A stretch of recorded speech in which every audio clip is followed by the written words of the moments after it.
Good evening to all of you.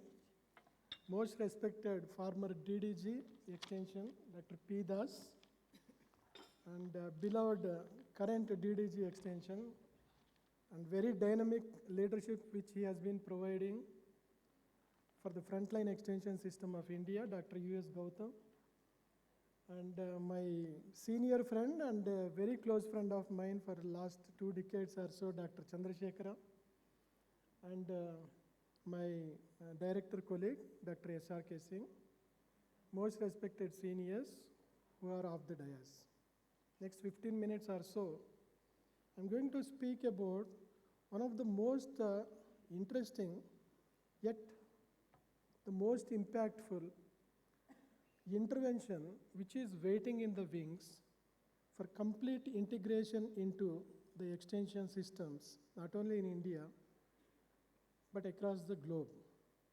Whatever little experience I have in the digital extension for last 2.5 decades or so, I'd like to share some of my thoughts. I completely understand that I cannot speak everything what I know about digital extension in 15 minutes or so. I'd like to trigger the thought process as what are the latest things which are happening in digital extension for secondary agriculture or primary agriculture. What is that next generation extension looks like, sounds like when it comes to digital agriculture? That said, 15 minutes, 9 points, not more than that. The digital transformation is happening across the globe, but unfortunately, we live in a world that is becoming increasingly complex. Unfortunately, our styles of thinking rarely match with this kind of complexity. This is more so when it comes to extension systems.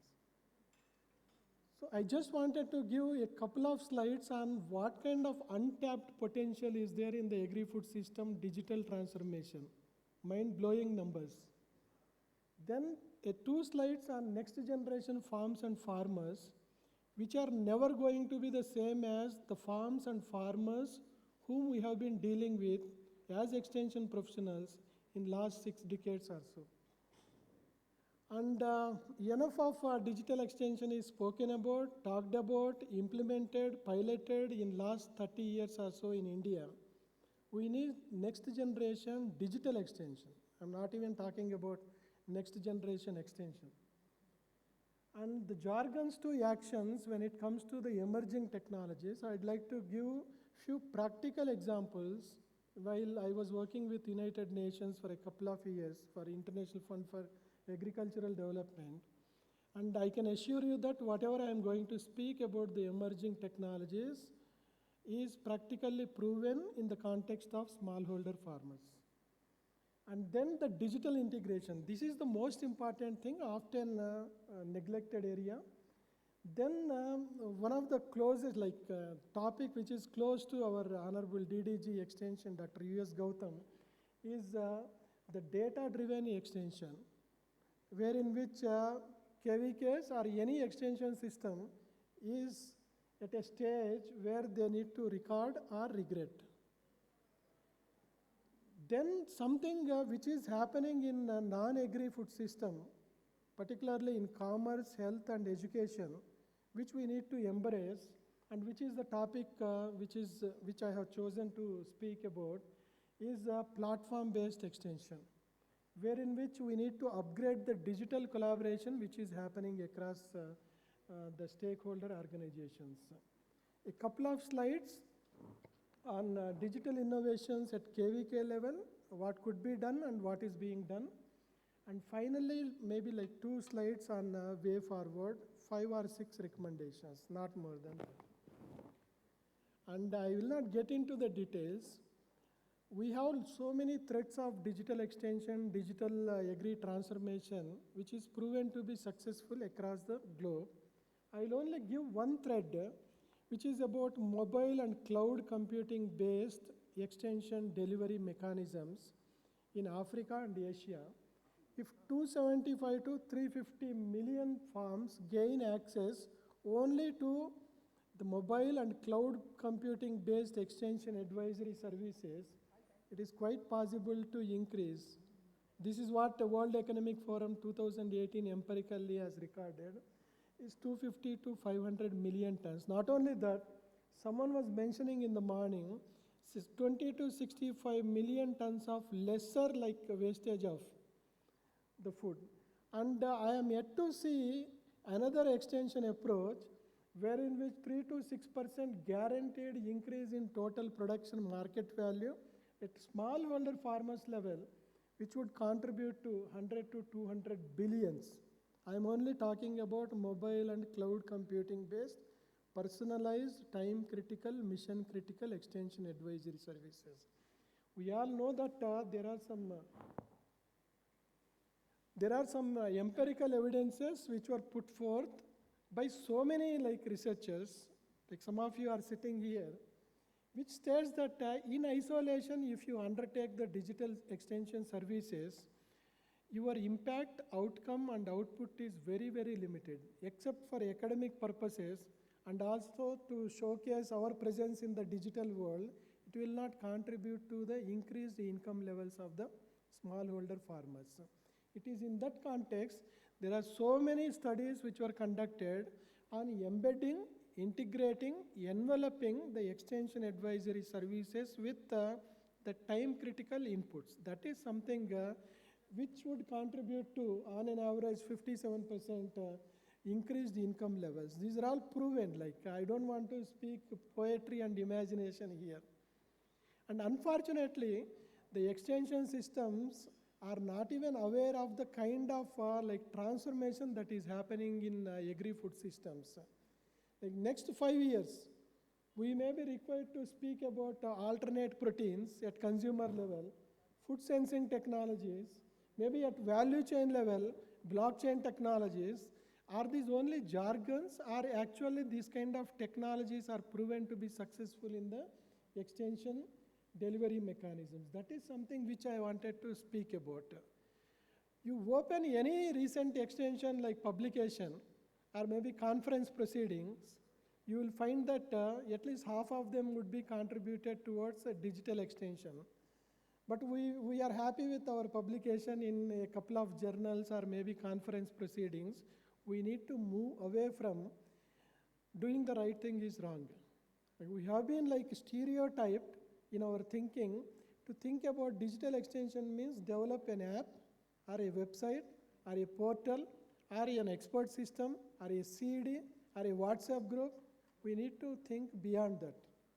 We analyzed in last 2 decades or so thousands of piloted projects in the digital extension which tried to, in isolation, address a particular pain point in the smallholder farmers extension. To couple with that, in last 5-6 years or so, we started seeing the increasing presence of the agtechs and fintechs startup ecosystem, wherein which 50% of these agri startups try to embrace the digital technologies in providing either predictive precision agriculture extension or market-driven extension, simple knowledge transfer, access to the inputs, aggregation. This is something which is going to play a very, very important role in financial inclusion, networking with other stakeholder organizations, and finally, unique ID enabled or Aadhaar enabled extension advisory services and direct benefit transfers. I will not get into the details. All these things are available. The point is, on an analysis of 250 agri-techs where digital strategies have been deployed in last 5 years, they started providing the retail-like extension to the smallholder farmers, but their scale is limited. They are not based on the scientific insights coming from the state agricultural universities, and they cannot be like impacting with a scale. It is in that context, we just analyze what is that emerging as far as digital extension is concerned. Gone are the days where you will give time critical advisory through a mobile with either SMS, IVRS, it will make an impact. Forget about that. We are just barking up the wrong tree. Now the digital extension has transformed itself from simple digital advisories to digital procurement, agri e-commerce, And Agri Digital Financial Services morning, wonderful intervention was made by Ashok Dalwai about financial inclusion and insurance and smart farming. And all these sounds very jargons, but this is what lot of empirical evidence which I could gather in whatever little experience I have in the digital extension front. One or two most important emerging technologies used in extension I would like to give as an example. For example, we spoke enough about the blockchain technologies usage in extension system.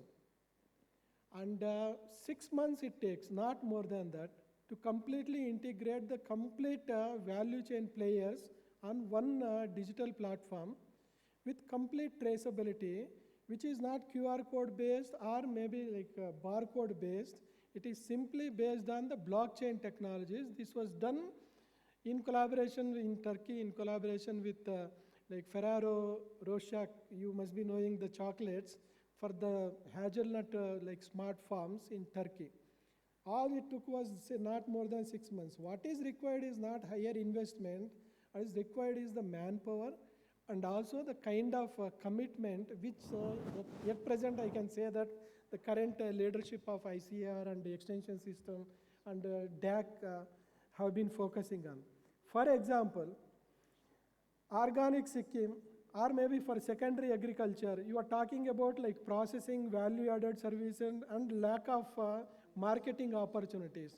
Most of the marketing opportunities cease to exist for the smallholder farmers, not because of the quality, but because of the inability to project the traceability of that particular quality or the production in the smallholder farms. It is in that context, the extension systems, if they can embrace a complete end-to-end blockchain technologies, we need not master the blockchain technologies, but the thing is our ability to leverage the strengths of all the value chain players on the blockchain technologies. I just tried to give few empirical evidences so that as academicians, we tend to believe only when there is Steiner et al. 2020. So I just wanted to give. The second thing is lot of automation is going to play an important role. We wanted to actually contextualize. I just wanted to give an example of one recently approved cotton project of CICR, where 45 Krishi Vigyan Kendras are involved, wherein which we are slowly moving towards manual labor to the mechanization to the automation. To that extent, when KVKs have already initiated, what is stopping the mainstream extension organizations to embrace? Just I wanted to trigger your thought process.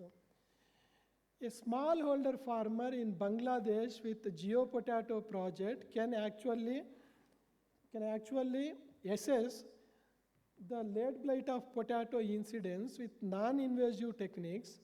It is in that context, why not harness the artificial intelligence and machine learning approaches to actually diagnose the diseases. What we have done with the KVK data, I'll just give you an example.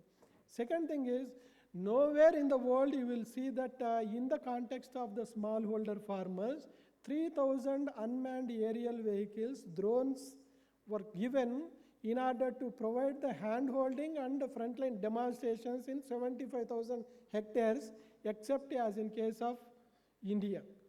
The KVK system is in a position to provide 300 drones. Now the kind of 24 applications, just now we are using only for the spraying purposes. Now we wanted to move towards the direct seeded rice sowing, and then we wanted to move slowly towards 24 applications. Sky is the limit. It is in that context, pooling the resources, homogenization of the crops, and the uniformity and synchronizing the sowing dates and transplanting date is something which is required out of extension organizations like KVKs, so that actual benefits of these kind of drone technologies will be accrued at the smallholder farmers level. Now I will not get into the details of biodegradable sensors with 1 acre. If you spend 600 rupees, you will get additional income of 2,000 rupees. These are all empirically proven biodegradable, so that you will only broadcast 8 sensors which are capable of sensing like critical 12 parameters, and you are going to save 2,000 rupees of money with a 600 rupees investment. The Colorado University is already doing this. Now the thing is, we need to be prepared to bring this kind of digital dividends to suit to the smallholder farmers context.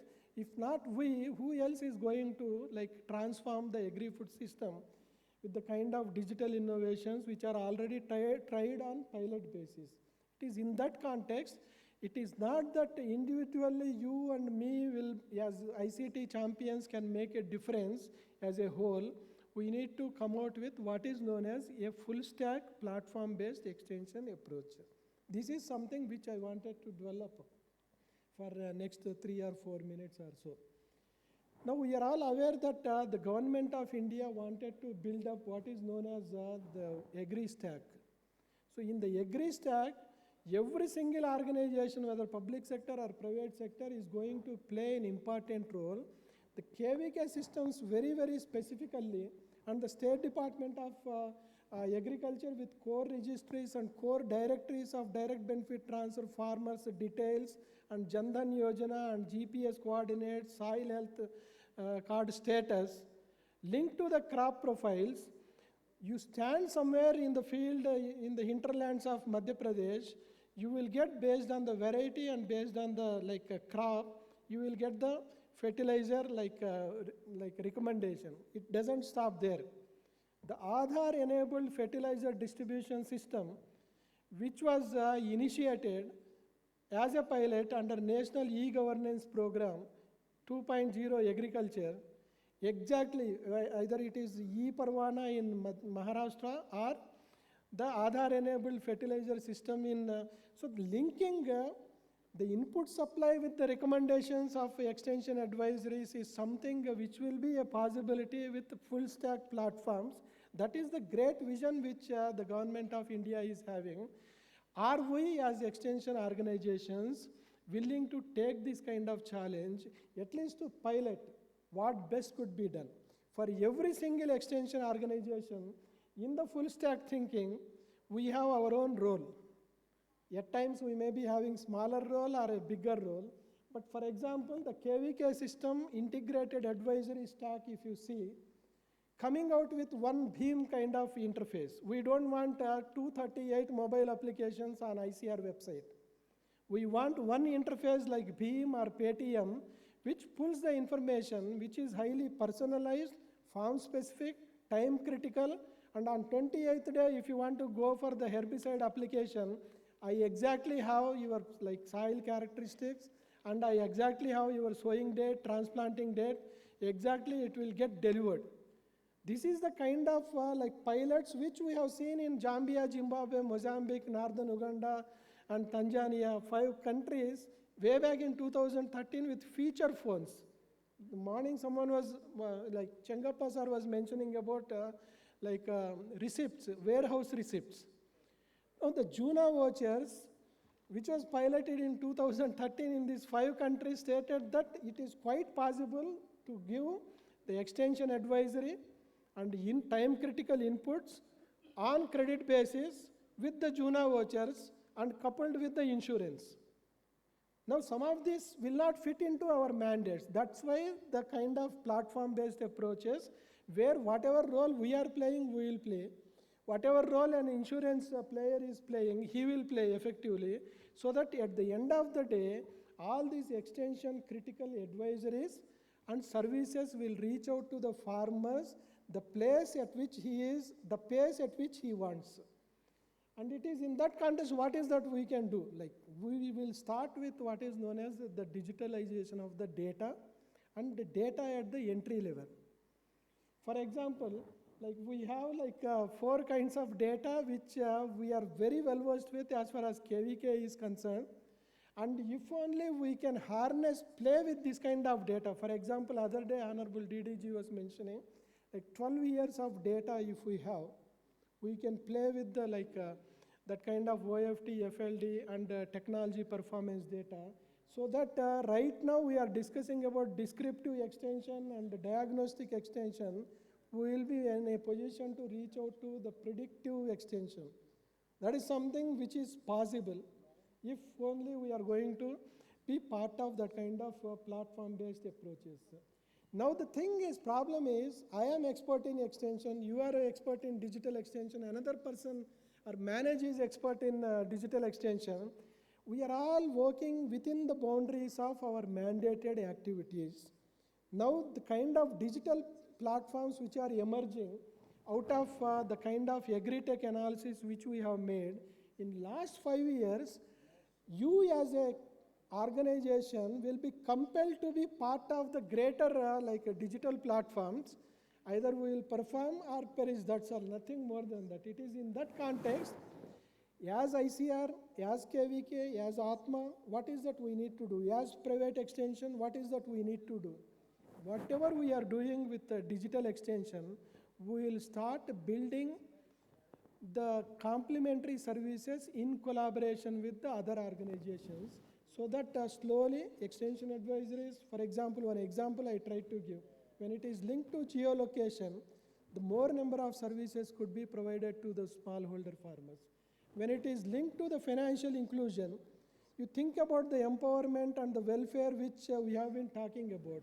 Then you link it to the traceability, you have cracked actually the secondary agriculture's the marketing opportunities or marketing opportunities. This is something which is in detail dealt with that. Now, what kind of platform-based approaches could be piloted? Because we are all dealing with secondary agriculture. Like Dr. Chandrasekhara was mentioning about marketplaces and trading platform. Now that Honorable DDG has mentioned that we have Amazon platform. Now, Amazon platform will not do wonders.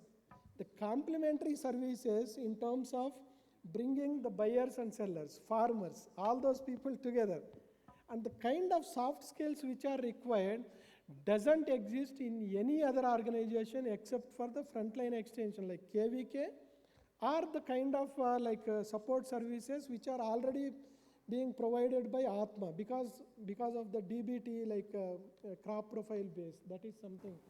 Now how best we can link it to the aggregation models. Now, you have 2 quintals of marketable surplus organic, he has 1 ton, he has 0.5 quintals. It doesn't make any difference until unless you virtually aggregate and you match that with the demands which could be predicted by the data analytics. Looks very, very theoretical, but as I said, nothing is coming out of my mouth where I have not seen with my own eyes or where I was not part of this kind of larger intervention. Farm management platforms. Forget about portals. We also built 10 years back Rice Knowledge Management portal where Dr. Veerabhadra sir was mentoring that. But the point is, people don't want information at length. I have transplanted my 135 days, medium duration rice variety today. And what should I do? How should I be ready on maybe August 15th? Can you give that kind of precise, personalized, time-critical, mission-critical information and services are already being provided by the agri-techs? And to that extent, if you can actually translate, TNAU has already come out with, in collaboration with the State Department of Agriculture, farm management or e-crop management. Now the AP government has come out with a proposal wherein which e-crop booking is being done. Now that is the place where KVKs can actually play an important role in providing the time-critical, time-scheduled advisory services in collaboration with so many other stakeholders. Now the precision agriculture platforms, advisory and extension service platform, data analytics and insight platform. This is something where we can actually to begin with. Now I will give an example of some 5-6 years of data, what wonders could be done with the KVKs. That is something. Then the traceability data. And now we all know that some of the commodities require the traceability. Without any cost investment, higher cost investment, can you actually pilot one traceability for at least for the secondary agriculture, one product where one processing or one value-added product is being produced at scale. Mind-blowing actually. This is one analysis. 750 kVKs, the conservative figures like 2 queries per day, even if they are answering, in a year 4.5 lakh questions are being answered by KVK staff. On WhatsApp, 4.5 lakhs reusable learning objects are available. That means almost 1 million. 1 million questions are being answered by the KVKs. Where is that voice going once I am answering? It is in that context, with this kind of millions of, less than 70,000 questions answered, Plantix has become a global mobile application. We have almost 1 million questions answered every year. What is that we are going to do with that kind of voices? An integrated, government-driven, which is very, very important, multi-language national chatbot. Can we throw open this kind of challenge to ourselves? And next 2 years or 3 years, to the extent possible. You see how the data in Ahmednagar, in Onion, is leading us to provide the weekly basis, the prediction of the diseases in onion. This is only one example I just wanted to give. It is in that context, can we actually take few challenges? Challenge of transforming our portals or websites.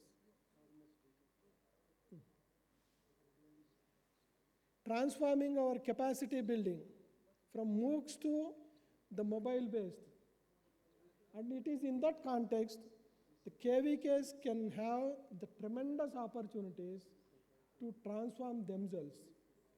At least data to outputs, outcomes, and impacts, are providing, developing, building the M&E dashboards, are digital extension programs, like leveraging on the strengths of different stakeholders' digital extension programs, so that whatever OFT, FLD, morning DDG sir was mentioning about, can we be part of a bigger real-time feedback mechanism system? Exactly that is what we wanted to achieve with the data-driven strategies. With AI and ML, what could be done? With blockchain technologies, what could be done by the frontline extension in collaboration with Atma? Kisan Drone project, which is already existing, now we are in the process of publishing. Then from there, the different layers of applications will emerge, and we'll try to transform this into even the rural employment. For rural employment, what is that best possible suits? And then KVK-centric digital extension services. This is something which are in pipeline. I just don't want to take more time. 3 quick slides. From push-based to pull-based, can we come out with one solution? As I was mentioning about a chat bot, or a voice bot, or a video bot, whatever it is. Then the second thing is, can we come out with different matchmaking workshops within the digital agriculture, so that one consortium at one state could be tried out? We all are aware of the location specificity and the kind of framework within which state departments operate. Then Agri-Tech FinTech Integration Lab, wherein which lot of Agri-Tech FinTechs, they could pilot best-in-class extension, digital extension, but they lack the scale, they lack the scientific insights, they lack the kind of support which is required from the state agricultural universities and ICRs. It is in that context, is it possible for us to come out with a modus operandi wherein which we can facilitate the Agri-Tech and FinTech organizations and agencies? Then metrics-based digital learning. Every farmer doesn't want the kind of junk which we wanted to push into his SMSs and WhatsApp. Completely metric-based digital learning platform. When YouTube is offering me the personalized visual experience, why not? It's not a rocket science. It could be achieved. The point is, while aiming at the kind of digital extension strategies which I was talking about in last 20 minutes, 15 minutes or so, we should not leave our feet on the ground. So while eyes on the sky, we need to keep our feet on the ground so that the future of digital extension is not based on the technology driven, or maybe not based on the technology jargons, but it will be based on the real needs and demands of the smallholder farmers. The moment we identify the right pain point in the agri-food system, that is the time we have realized that we have a digital application which is already piloted somewhere else. So within our limited imagination of extension or agriculture, you name a pain point. With whatever limited knowledge which I have, I can categorically say that there is a solution which is already piloted. It is in that context I would like to stop by stating that all this digital extension, if it is integrated, think about the impacts which as an extension system we can make. And if it is not done now, when? And if it is not done by us, who else? Thank you very much.